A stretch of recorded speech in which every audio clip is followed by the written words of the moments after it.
13 de febrero de 1258. A las orillas del Tigris, soldados cargan brazadas de manuscritos. No los leen, no los guardan, los lanzan al agua, uno tras otro. Cientos, miles, páginas con 5 siglos de filosofía griega traducida, astronomía persa, matemáticas indias, medicina que ningún otro lugar del mundo posee todavía. El río, normalmente de un marrón verdoso, comienza a oscurecerse.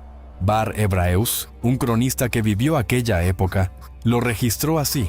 Arrojaron los libros que estaban en las bibliotecas al río Tigris, y el color del agua del Tigris se alteró por la tinta de los libros. Algunas páginas flotan corriente abajo, otras se hunden empapadas, otras arden por los bordes antes de tocar la superficie, y detrás de ese río que se oscurece hay una ciudad que se apaga. Bagdad, la ciudad más grande del mundo en su momento, o una población cercana al 1.000.000 de habitantes. En 13 días, más del 90% de esas personas desaparecerán. Una ciudad que tardó 500 años en construirse. No se recuperará durante 700. Para entender lo que murió a orillas del Tigris, en febrero de 1258. Primero hay que entender lo que se construyó ahí, y lo que significó para la historia entera de la humanidad. El 30 de julio de 762, el califa Al-Mansur funda una ciudad nueva en una curva del río Tigris. La llama Madinat al-Salam, la ciudad de la paz. Elige el sitio personalmente. Es la encrucijada exacta de las rutas comerciales entre Persia, Siria y Arabia. Todo lo que se mueve entre Oriente y Occidente pasa por aquí. Según el historiador Al-Tabari, Al-Mansur no busca simplemente una capital, busca el centro del mundo. Y lo que construye se parece a esa ambición. La ciudad redonda. 2,5 kilómetros de diámetro. Murallas de 27 metros de altura, 44 metros de espesor en la base, 4 puertas orientadas hacia los 4 puntos cardinales.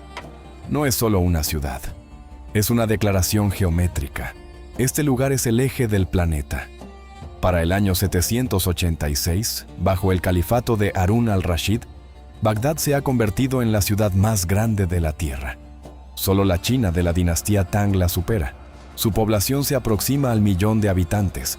Los cuentos de las 1001 noches se ambientarán más tarde en su corte. Y eso no es casualidad. La Bagdad de Harún al-Rashid es un lugar que parece inventado. Un lugar donde convergen las riquezas, los idiomas y las ideas de 3 continentes. Pero lo más extraordinario de Bagdad no son sus murallas ni su comercio. Es lo que ocurre dentro de un edificio. Alrededor del año 820, el califa Al-Ma'mún expande una institución que cambiará la civilización humana, el Bait al-Hikma, la Casa de la Sabiduría. Lo que sucede aquí no tiene precedentes en ningún lugar del mundo. Parejas de eruditos traducen textos griegos, persas, indios y siríacos al árabe de manera sistemática, a una escala casi industrial. Uno lee en griego, otro transcribe en árabe. Según el historiador Dimitri Gutas, no se trataba de un pasatiempo aristocrático. Era un proyecto de Estado con financiamiento masivo. Las estimaciones de sus fondos varían enormemente. Algunos estudiosos hablan de 400.000 manuscritos.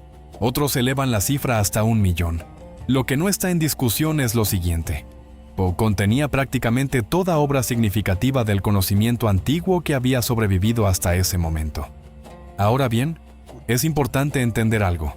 La Casa de la Sabiduría no era un solo edificio intacto esperando ser incendiado. Para el siglo XIII había evolucionado en una red de instituciones, bibliotecas privadas, madrasas, hogares de eruditos repartidos por toda la ciudad. La destrucción simbólica de 1258 es real. La imagen de una sola biblioteca perfecta es útil pero simplificada. Ambas verdades coexisten. ¿Y quiénes trabajaban en esas salas? Muhammad ibn Musa al-Khwarizmi. Hacia el año 820, bajo el patrocinio de Al-Ma'mún, escribe un libro cuyo título cambiará el vocabulario de la humanidad. Al-Kitab al-Mukhtasar fi Hisab al-Jabr wal-Muqabala. De la palabra al-Jabr, en ese título nace directamente la palabra álgebra. Su nombre latinizado, algoritmi, nos dará la palabra algoritmo.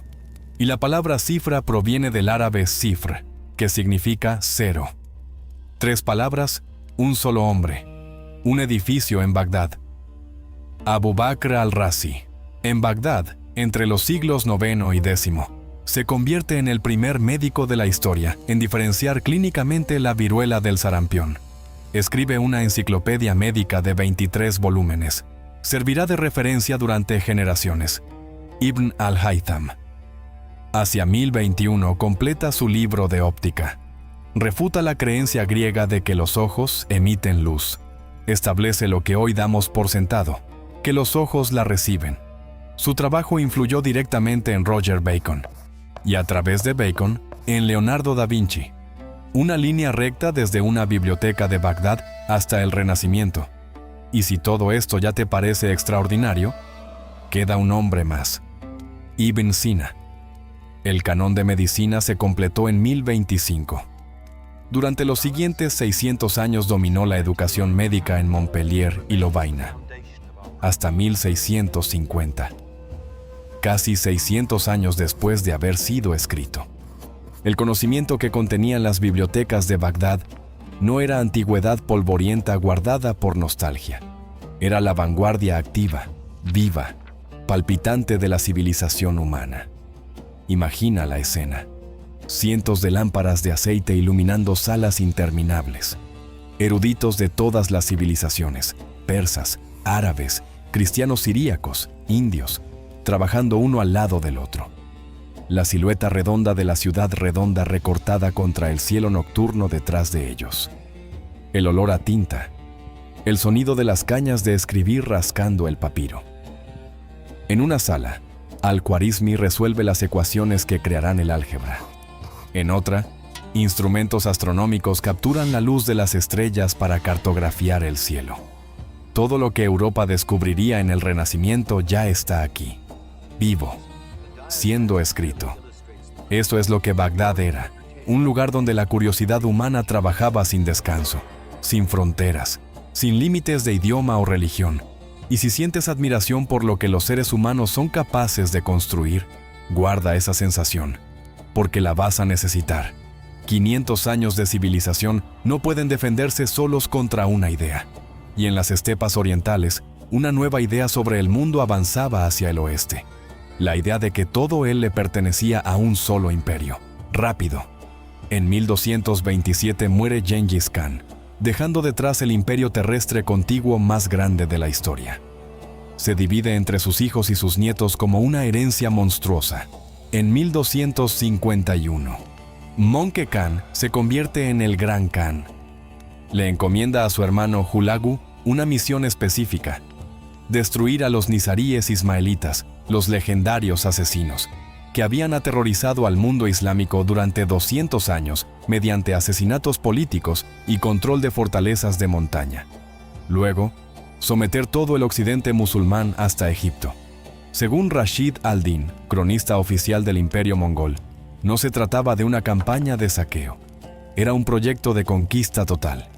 En noviembre de 1256, la fortaleza de Alamut cae.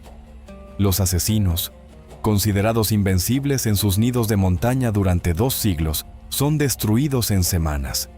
Y en esa fortaleza, las fuerzas de Hulagu encuentran a un prisionero extraordinario, Nasir al-Din al-Tusi, el mayor matemático y astrónomo vivo del siglo XIII. ¿Fue liberado o desertó voluntariamente? Los historiadores no lo han resuelto. Lo que es seguro es esto: Al-Tusi se une a la corte de Hulagu. Se convierte en su consejero científico principal. Detente un momento con esto. El hombre que mejor entendía lo que contenían las bibliotecas de Bagdad, el heredero intelectual de la tradición de Al-Khwarizmi, ahora cabalga con el ejército que se dirige hacia Bagdad. Y ese ejército no es lo que la mayoría imagina. Hulagu no era musulmán. Su madre, Sorghaghtani Beki, era cristiana nestoriana devota. Su esposa favorita, Dox Khatun, también.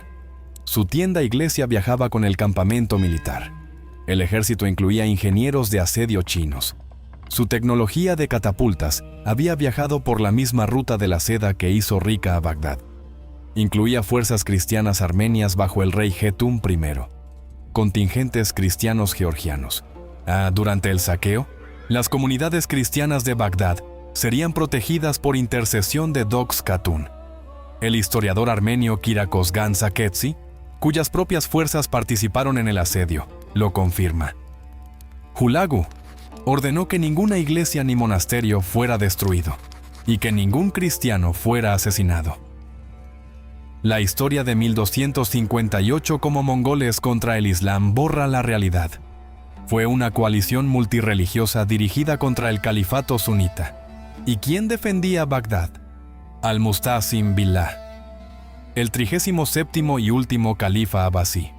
Las fuentes contemporáneas lo describen como un hombre de cultura genuina, amante de las aves y la caligrafía, poeta y un comandante militar catastróficamente inepto. Había reducido el ejército permanente de Bagdad de unos 100.000 soldados a menos de 20.000. Aparentemente, su visir lo convenció de que el dinero estaba mejor empleado en otros asuntos. A finales de 1257, Hulagu envía 3 ultimátums formales exigiendo sumisión. Según las crónicas árabes, y hay que señalar que esta es una versión tradicional, no un registro literal verificable, la respuesta de Al-Mustasim fue algo así: Joven, ¿acaso no sabes que de oriente a occidente todos los príncipes del mundo son mis esclavos? No insistas en este conflicto. Y la advertencia que Hulagu habría enviado como respuesta, reconstruida a partir de las crónicas de Ibn al-Tiktaka. Eres como el gusano de seda que se rodea con su propio hilo y no puede salir. No me conviertas en el instrumento de tu muerte. El líder simbólico de todo el Islam sunita no logra reunir un solo ejército islámico en su defensa. Los príncipes del mundo no son sus esclavos, está completamente solo. Y luego está la pregunta del visir, Ibn al-Alkami, el visir chiita de Al-Mustasim. Los cronistas sunitas lo acusan de haber traicionado deliberadamente al califa, de haberlo entregado a los mongoles por odio sectario. Los historiadores modernos están divididos. Algunos ven evidencia de traición, otros argumentan que simplemente era un realista que aconsejó la rendición, que fue convertido en chivo expiatorio después de los hechos. La verdad puede ser que la narrativa de la traición nos dice algo importante, algo sobre cómo el mundo musulmán procesó esta catástrofe. Necesitaban un traidor, necesitaban que alguien de adentro hubiera abierto la puerta, porque la alternativa, que simplemente no fueron lo suficientemente fuertes, era insoportable. El 11 de enero de 1258, la vanguardia mongol llega a las afueras de Bagdad. La ciudad del deseo del mundo tenía exactamente 40 días de vida. 11 de enero. La vanguardia mongol aparece en el horizonte. Comienza el cerco. 29 de enero. El asedio formal se abre. Mangoneles, trabuquetes, armas incendiarias de nafta desplegadas contra las murallas. Los que operan la tecnología de catapultas más avanzada del mundo son los ingenieros chinos.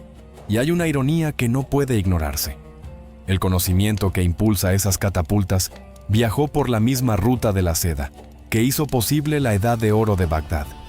El sistema interconectado que produjo la grandeza de Bagdad fue el mismo que armó a los hombres que la destruyeron. El ejército de socorro del califa, unos 20.000 jinetes según las fuentes, sale a enfrentar a los mongoles. Ribera Oriental. Y aquí es donde la guerra se transforma en algo más siniestro. Los ingenieros de Hulagu ya se habían movido río arriba. Habían roto los canales de irrigación. Imagina la escena. La caballería abasí avanza al galope por la llanura. Terreno familiar. Tierra de cultivo que han visto toda su vida. Pero el suelo empieza a cambiar bajo los cascos. El agua sube. Los campos se inundan. Los caballos se hunden en el barro. Los soldados perecen. No por espadas enemigas, por el agua que sube en una tierra que debería haber sido firme. Un ejército entero tragado no por armas, sino por la tierra misma. Y la línea que debe quedar grabada es esta. El mismo sistema de irrigación que había convertido a Mesopotamia en la tierra más fértil del mundo. El sistema que alimentaba al 1.000.000 de habitantes de Bagdad. Bueno, el sistema que existía desde los sumerios acababa de convertirse en el instrumento de destrucción de sus propios defensores. 5 de febrero. Las murallas exteriores son derribadas. La guarnición de Bagdad, menos de 20.000 soldados, es arrasada. Una fracción de los 100.000 que se reportaban en generaciones anteriores. 10 de febrero, Al-Mustasim se rinde. Sale caminando de Bagdad con sus hijos y sus principales funcionarios. La versión tradicional, repetida por múltiples cronistas árabes, cuenta que Hulagu lleva al califa ante su propio tesoro. Lo señala y le pregunta: ¿por qué no usaste este oro para construir un ejército o para enviárnoslo como tributo? ¿Por qué lo acumulaste? El califa, según esos relatos, no tuvo respuesta, solo el silencio. Y ese silencio dice más que cualquier discurso. Del 13 al 20 de febrero, las fuerzas mongolas avanzan por la ciudad y destruyen deliberadamente la infraestructura de irrigación. Este sistema no fue construido en una década ni en un siglo. Fue construido a lo largo de 5.000 años. Desde las civilizaciones sumeria y babilónica, canales excavados a mano, acuíferos cartografiados a través de generaciones, el trabajo acumulado de incontables vidas humanas, codificado en la tierra misma. En las décadas siguientes, a 1258, la rica llanura agrícola del centro de Irak comenzó a transformarse, lentamente, en matorral semiárido. Los estudiosos estiman que tomó siglos de trabajo organizado construir ese sistema. Nunca fue reconstruido adecuadamente. Las cifras de víctimas de esos días oscilan entre 200.000 y 800.000 personas. Y el daño ambiental puede haber causado más muertes en las generaciones siguientes que la violencia inmediata. Cuando miras la escasez de agua del Irak moderno, su subdesarrollo agrícola, estás mirando en parte la consecuencia en cámara lenta de 13 días en 1258. Pero de todo lo que fue destruido en esos 13 días, nada resonaría más tiempo a través de la historia que lo que ocurrió a continuación. Los libros.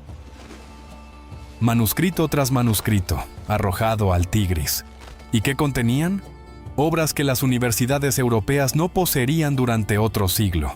Obras algunas de las cuales pueden no haber sobrevivido en absoluto.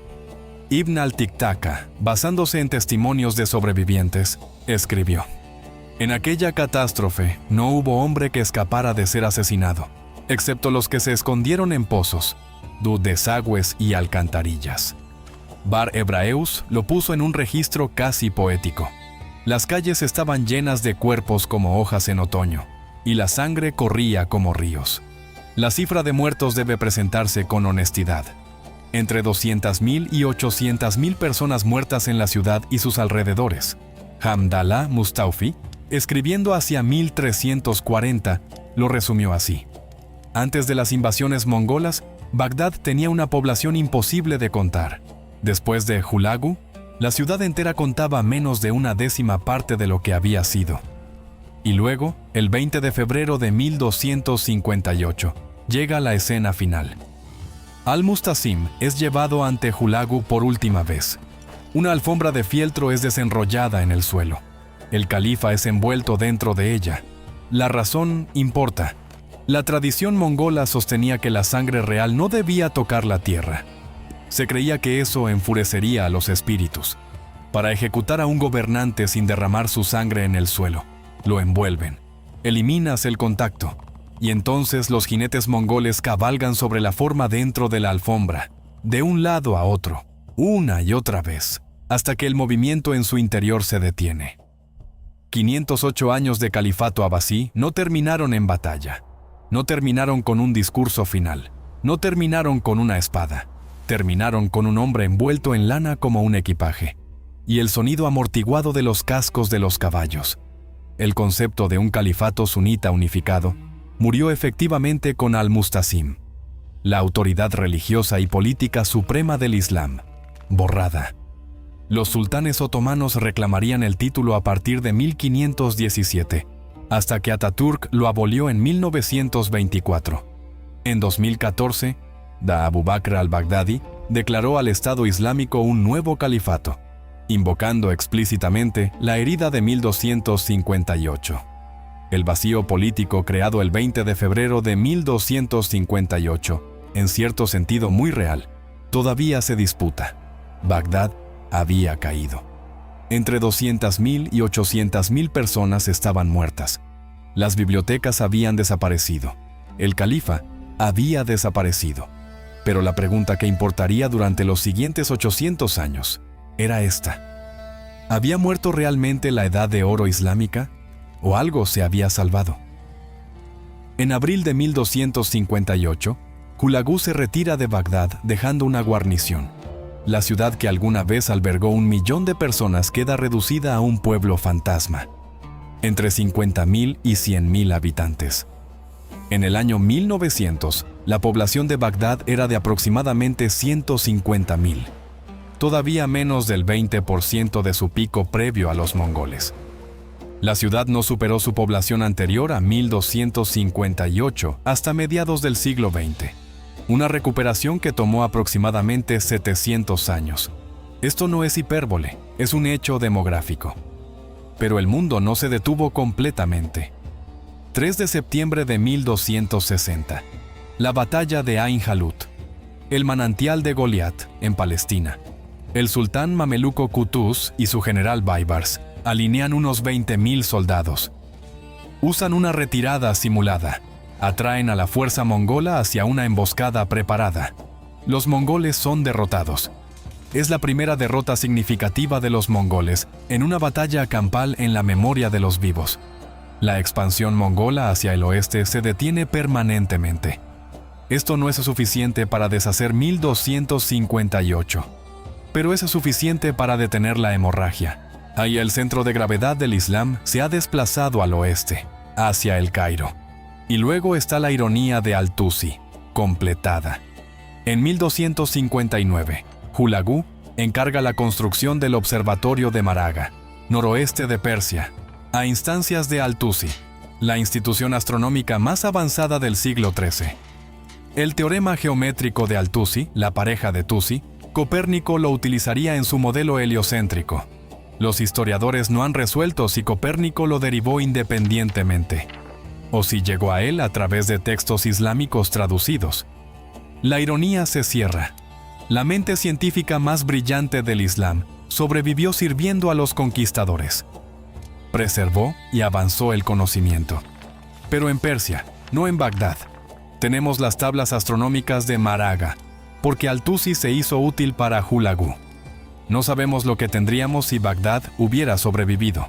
Sí, y hay algo más que debe decirse, porque la honestidad lo exige. La Edad de Oro islámica ya estaba en declive antes de 1258. La incoherencia de los filósofos de Al-Ghazali, escrita en 1095, ya había montado un desafío teológico serio. Un ataque directo contra la investigación racional de estilo griego. La fragmentación política del califato abasí venía produciéndose desde el siglo IX. Los mongoles no destruyeron una civilización sana. Administraron el golpe de gracia a una que ya estaba gravemente enferma. Esto importa. Complica las narrativas fáciles de culpa. 1258 fue el acelerador catastrófico. No fue la única causa. ¿Y qué conocimiento escapó? 2 canales de supervivencia. Primero, las traducciones al latín realizadas en la España y la Sicilia del siglo XII ya habían transmitido a Al-Khwarizmi, a Ibn Sina y a Ibn al-Haytham a Europa. Bolonia, París y Oxford enseñaban ciencia islámica cuando Bagdad ardía. Segundo, el Cairo. El sultanato mameluco preservó manuscritos árabes y la tradición intelectual. Se convirtió en la nueva capital intelectual del mundo árabe. El Renacimiento europeo, Copérnico, Galileo, Leonardo, fue construido sobre esos cimientos. Cimientos que huyeron hacia el oeste o que ya habían sido transmitidos antes de la destrucción de Bagdad. Y hay un giro final que la historia se guarda. En menos de 2 generaciones, Ghazan Khan, nieto de Hulagu, se convierte al Islam. Año 1295. Lo declara religión de Estado del Ilkhanato, el estado sucesor construido por los descendientes de Hulagu. Los conquistadores fueron absorbidos por la civilización que habían destruido, pero la reconstruyeron en Persia, no en Bagdad. El dolor no es limpio. Algunas cosas sobrevivieron, pero sobrevivieron a pesar de todo, por accidentes afortunados de geografía y traducción, no porque alguien las protegiera. Entonces, ¿qué tienen que ver 13 días de febrero de 1258 con tu vida?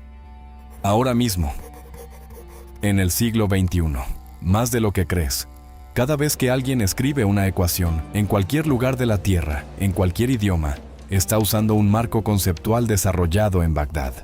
Entre los años 800 y 1100, la palabra álgebra árabe, del término al-Jabr, en el título del libro de al-Khwarizmi, escrito en Bagdad, la palabra cifra, del árabe cifr, que significa cero, Bagdad. Los números que usas, 1, 2, 3, 4, llegaron a Europa desde Bagdad, desarrollados originalmente en India, estandarizados aquí, transmitidos al mundo desde aquí. Contamos con los números de Bagdad todos los días.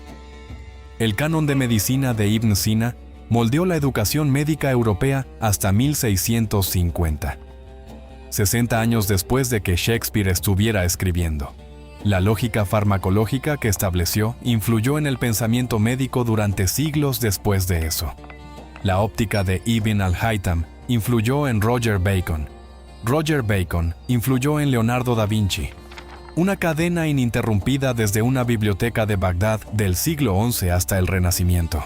Y ahora la revelación final. La palabra algoritmo, utilizada miles de millones de veces por segundo, en cada computadora, cada teléfono inteligente, cada sistema de navegación, cada servicio de streaming, cada red social en la Tierra. Es el nombre latinizado de Muhammad ibn Musa al-Khwarizmi, un erudito que trabajó en un edificio que los mongoles destruyeron el 13 de febrero de 1258. Cada vez que una computadora ejecuta un procedimiento, cada vez que buscas algo en Internet, cada vez que tu teléfono te guía a algún lugar, cada vez que un algoritmo decide lo que ves a continuación, lo hace usando un concepto que lleva el nombre de un hombre de Bagdad. Cada vez que una biblioteca arde, los historiadores invocan 1258. La Biblioteca Nacional de Sarajevo, 1992. El Museo de Mosul, 2015. El saqueo del Museo de Irak en Bagdad durante la invasión de 2003. La misma ciudad. El mismo río. El mismo patrón. Vuelve a la imagen del principio. El Tigris, febrero de 1258. Los manuscritos entrando al agua. El río sigue ahí, todavía marrón verdoso, todavía fluyendo entre las mismas orillas. Lo que entró en él en febrero de 1258 nunca salió. Pero algo de lo que fue escrito en las bibliotecas de Bagdad encontró su camino hasta España. Fue traducido al latín, fue enseñado en universidades, encendió un renacimiento, lanzó una revolución científica y eventualmente, a través de una cadena de curiosidad humana que Bagdad ayudó a forjar, produjo el dispositivo en el que estás viendo esto. El río se llevó mucho, no se llevó todo. Y la civilización que Bagdad construyó, en los números con los que cuentas, en la palabra para cada ecuación jamás escrita, en los algoritmos que corren detrás de cada pantalla, esa civilización sigue aquí, en ti, ahora mismo.